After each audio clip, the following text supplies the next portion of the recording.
familiar that academics who love to spin really interesting scenarios involving unsolvable moral dilemmas, um, that's something that's really fun if you're running a seminar at Harvard University. I think it has virtually no relationship to what goes on in the real world. So, the so-called ticking time bomb scenario is what you referred to when people say, well, what if we get a terrorist and we know that that terrorist knows where a bomb is going to go off in 48 hours that's going to kill a lot of innocent people, and he's not willing to tell us where. Wouldn't you be willing to torture that person under that circumstance if that's the only way to get the information? A lot of ifs there in that, in that scenario. Problem is, in the real world, it doesn't happen. First of all, you never pick up somebody and you know that that person knows a bomb is going to go off. You never know that there's a bomb about to go off at a particular time, but you don't know where it's going to go off. And then suddenly, by chance, you capture someone and you know that that person knows the one thing that you don't know. Second of all, in the real world, you pick up a terrorist who's a member of a cell or an organization that is in fact about to do something really awful. The very fact that you have arrested that terrorist means almost certainly that his cell or organization is going to cancel their plans or alter them because they know that they're going to be compromised. And so in the real world, when we pick up people, when the CIA picks up people or the military or the FBI, what they're asking about is not the ticking bomb. What they're asking about is, who are the names of your co-conspirators? Where do they bank? What are their cell phone numbers? Tell us about how you operate, the kinds of things that you were planning. Not because we know those things are going to happen, but just to get a sense of how they operate. And all of those are really vital pieces of information. And you interrogate 100 people in Al-Qaeda. You put all that stuff together, you're going to avert attacks and you're going to save lives. But it's not the same thing as a ticking bomb. And everybody we pick up in Afghanistan, everyone we pick up in Iraq, everyone we pick up in a safe house in Paris or London or Manila may have some small piece of that larger puzzle. And so in the real world, when you start making this ticking bomb argument and you apply it to those cases, eventually you end up torturing hundreds or thousands of people, which is what happened. So it's a fun academic exercise that has very dangerous consequences in the real world. Torture is incredibly useful if your goal is to extract confessions from people.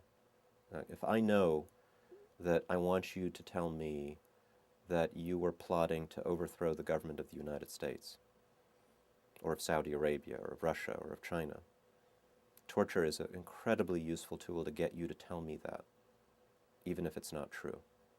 And that's what it's used for by brutal regimes around the world.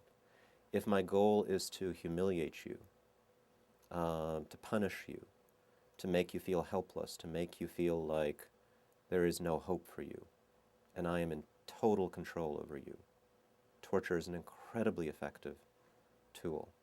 And that's another thing that torture is used for by brutal regimes around the world. But if my goal is to get you to tell me something that is true and that I don't already know, torture is one of the least effective methods that I can use. Because what you're likely to do if I torture you for some information is to try to calculate in your own mind, what do I want to hear?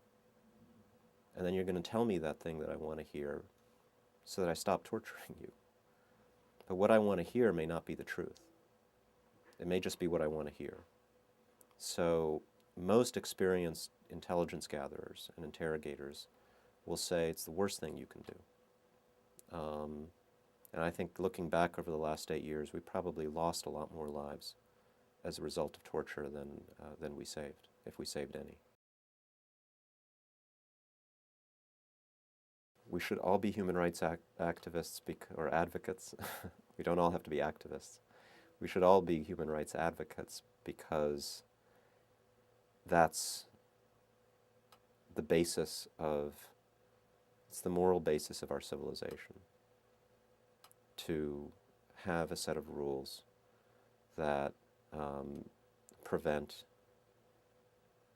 cruelty, mistreatment, abuse of our dignity and our liberty by those who have power over us in other respects.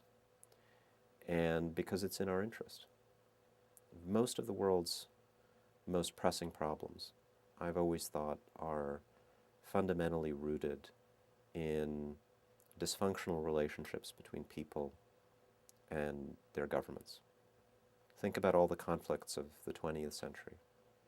World War II was fundamentally rooted in the rise of regimes in countries like Germany that were based on the suppression of liberty, that were based on the notion that one man or one government could and should claim, seek absolute power over everybody else, which in turn led to conquest and war and a crisis that we had to respond to at enormous cost in lives. The Cold War was fundamentally rooted in the suppression of liberty in Eastern Europe by the Soviet Empire, something that caused enormous tension and insecurity and led to a 50-year struggle by the United States that also cost us a great deal. Most of the conflicts that we've responded to as a country, whether the awful war in the Balkans, in Bosnia and in Kosovo in the 1990s, were rooted in human rights abuses. The Iraq conflicts of the last 10 years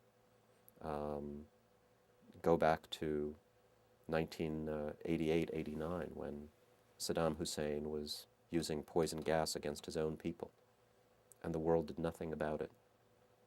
He drew the conclusion, I think, from that episode that he could get away with anything.